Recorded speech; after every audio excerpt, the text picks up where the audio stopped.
You've probably felt it your entire life. The sense that you're here for something more, that you're seeing things others don't see, feeling things others don't feel, struggling with questions others never ask. You've wondered, why me?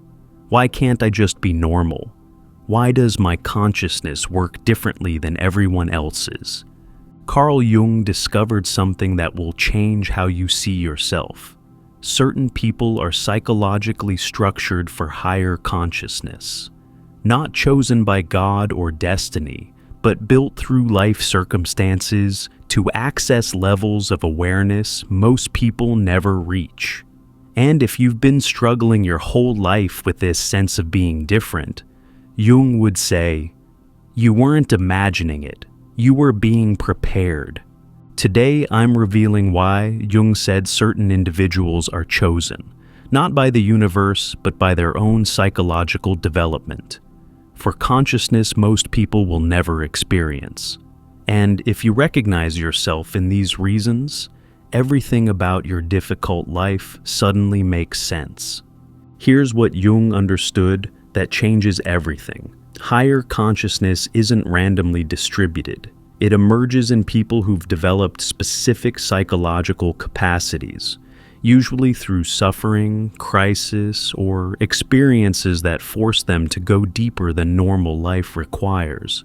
You weren't chosen arbitrarily, you were forged. Jung called these individuals the called ones, not called by external forces, but called by their own psyche's demand for deeper understanding. Something in their psychological makeup won't settle for surface life. Can't settle. And this inability to remain unconscious is what marks them as destined for higher consciousness. Most people can live happily at the level of ego consciousness. They don't need to go deeper, don't want to, can't understand why anyone would. But certain people, you might be one, have a psychological structure that demands more. That won't rest until it understands. That can't stop questioning even when questioning brings pain. This isn't choice, it's wiring. And understanding why you're wired this way reveals the first reason you've been chosen. People chosen for higher consciousness have suffered experiences that force them into psychological depths most people never access. Not superficial suffering, trauma, loss, or crisis that couldn't be resolved by remaining unconscious. And this suffering created capacity. Think about your life. Chances are you've experienced things that broke you open. Childhood trauma that forced early maturity. Loss that shattered your worldview. Crisis that demolished your assumptions. Experiences that couldn't be survived by staying on the surface. You had to go deep just to survive. Jung discovered that this forced descent creates psychological infrastructure. You develop strength most people don't need. Emotional capacity for intensity most people never feel. Ability to sit with darkness most people can't tolerate. And this infrastructure, built through necessity, is what makes higher consciousness possible later. One of Jung's patients described this. I survived abuse, addiction, loss, things that should have destroyed me. Jung said these experiences, as terrible as they were, created psychological muscles most people never develop. I can hold more pain, sit with more uncertainty, face more darkness than people who lived easier lives. This capacity I developed through suffering is what allows me to access consciousness they can't. This is what Jung meant by suffering as initiation. You weren't suffering randomly. You were being initiated into depths that create capacity for higher consciousness.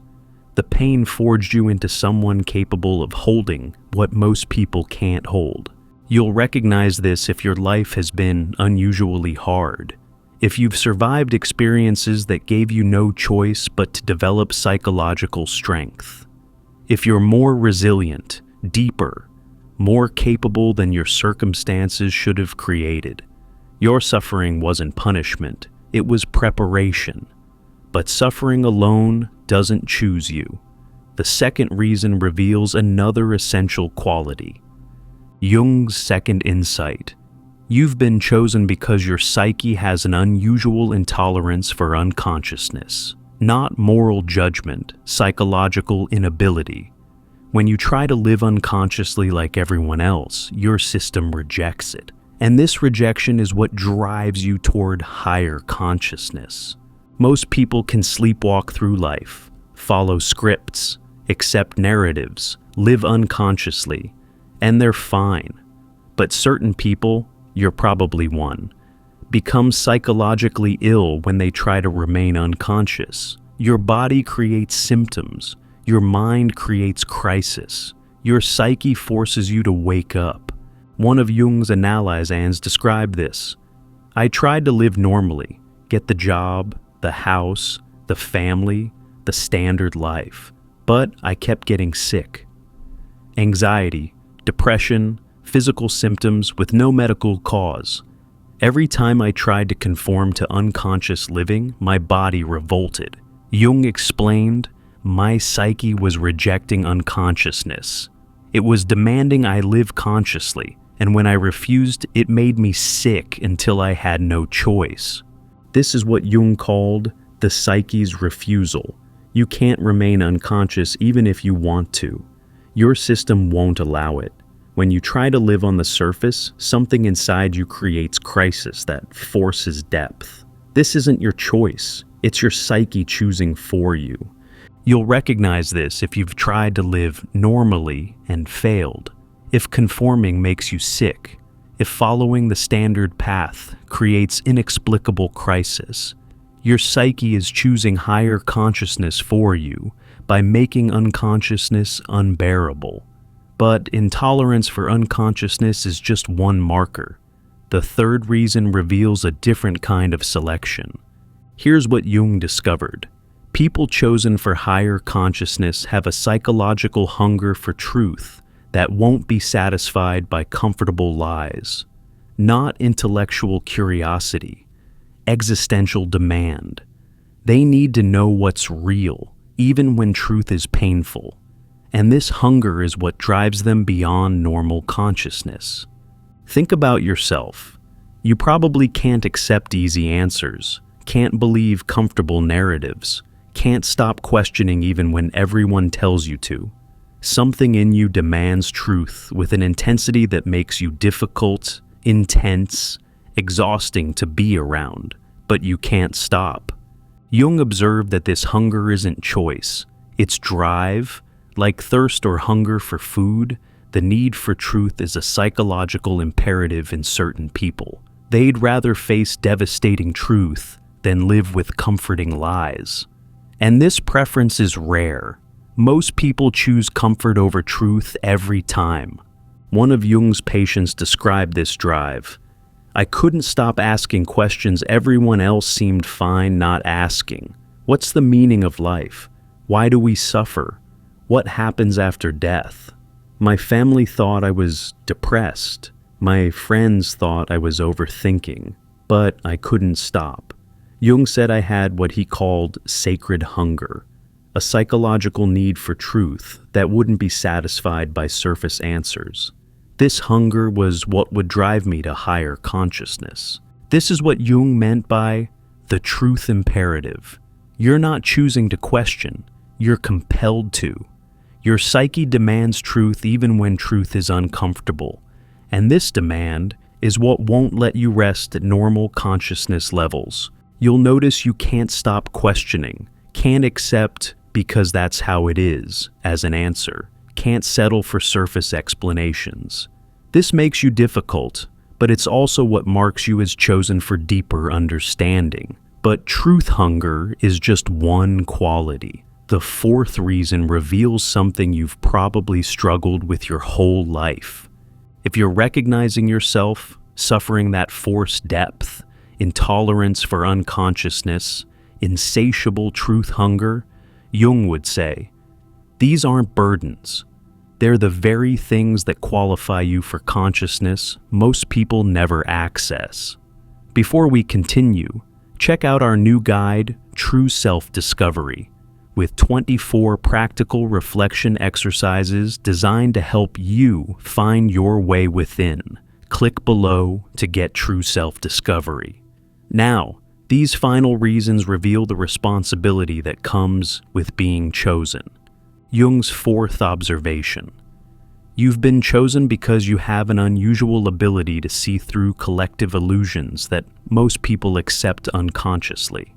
Money, status, success, beauty, you see them as constructed agreements, not inherent truths.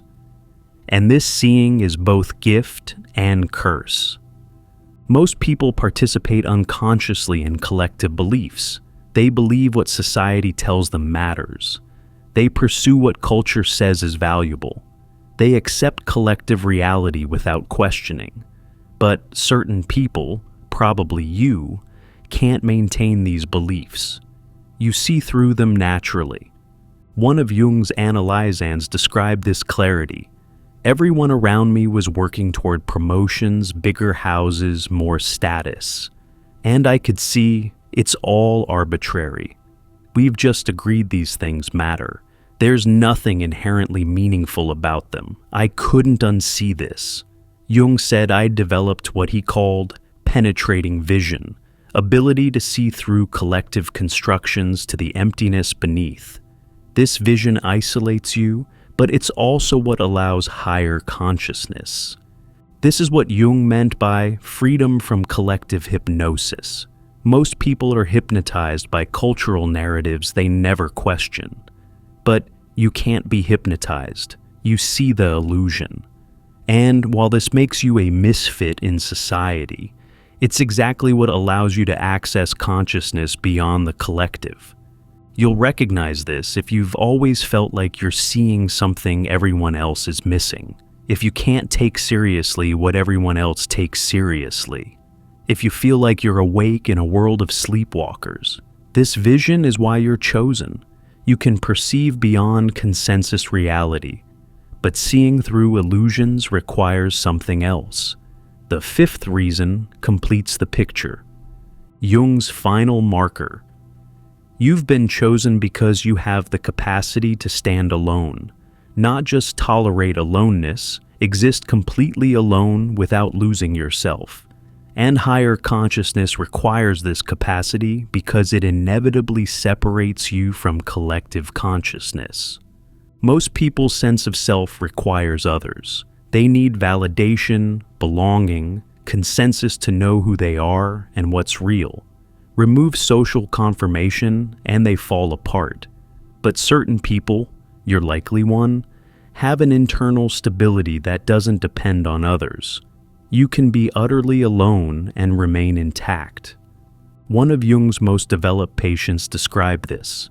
Everyone I knew thought I was crazy for the path I was taking. Family, friends, colleagues, all said I was wrong, but I knew what I knew. I could stand against everyone's opinion and trust my own knowing. Jung said this capacity for psychological autonomy was rare and essential. Higher consciousness isolates you from collective consciousness. If you can't stand alone, you can't go where consciousness leads. This is what Jung called sovereign consciousness. You don't need others to confirm reality. You trust your own perception even when it contradicts everyone. You can walk a path where no one joins you. This isn't arrogance, it's the psychological independence required for consciousness that goes beyond the collective. You'll recognize this if you've already lost people by following your truth, if you've stood alone against consensus and survived, if you trust your knowing even when everyone disagrees. This capacity is essential. Higher consciousness will isolate you, and you need to be able to stand it. Why you've been chosen for higher consciousness. You've suffered in ways that force depth, creating capacity others don't develop. You can't tolerate unconsciousness, your psyche rejects it. You have insatiable hunger for truth. Comfort can't satisfy you. You see through collective illusions. Consensus reality is transparent to you. You can stand alone. Isolation doesn't destroy you. Jung would want you to understand. You weren't randomly selected. Your psychological structure, forged through suffering, rejection of unconsciousness, truth hunger, penetrating vision, and capacity for aloneness, is what qualifies you. These aren't accidents. They're the very qualities that make higher consciousness accessible to you. Most people don't have these qualities, don't need them, can't understand why anyone would want them. They're capable of happy, fulfilling lives at normal consciousness levels, but you're not. Your psychological makeup demands more, won't settle for surface, can't rest at ordinary awareness. This is both gift and burden. The gift: you'll access understanding, depth, and consciousness most people never touch. The burden: you'll be alone in ways most people never experience.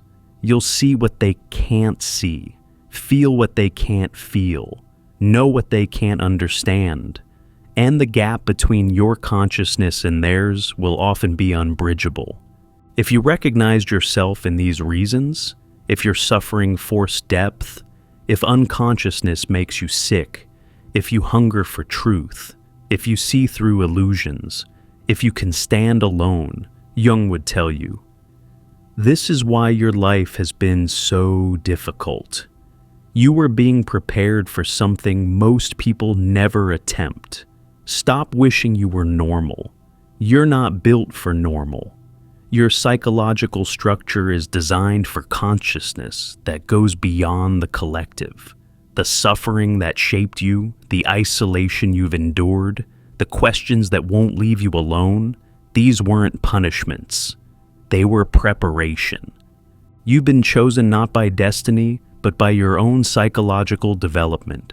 The experiences you survived, the capacities you developed, the vision you can't turn off, these qualify you for consciousness most people will never access. And with this capacity comes responsibility. You're meant to go deeper than the collective, to see what others don't see, to understand what others can't understand, not to feel superior, but to serve a function, bringing consciousness from depths back to surface. You're a bridge between unconscious collective and conscious individual. That's your role. It's lonely, it's difficult, it's often thankless, but it's why you're here. Your consciousness isn't meant to stay at collective level. It's meant to dive deeper, retrieve wisdom, and, if you choose, bring it back to help others make their own descents. You've been chosen, not by forces outside you, but by the psychological structure forged through your life. Honor this, use it, and know that your difficult journey has purpose beyond your personal suffering. Subscribe to explore Jung's teachings on living with higher consciousness. To dive even deeper into Jung's revolutionary psychology and what it means for your spiritual awakening, click the recommended video on your screen now.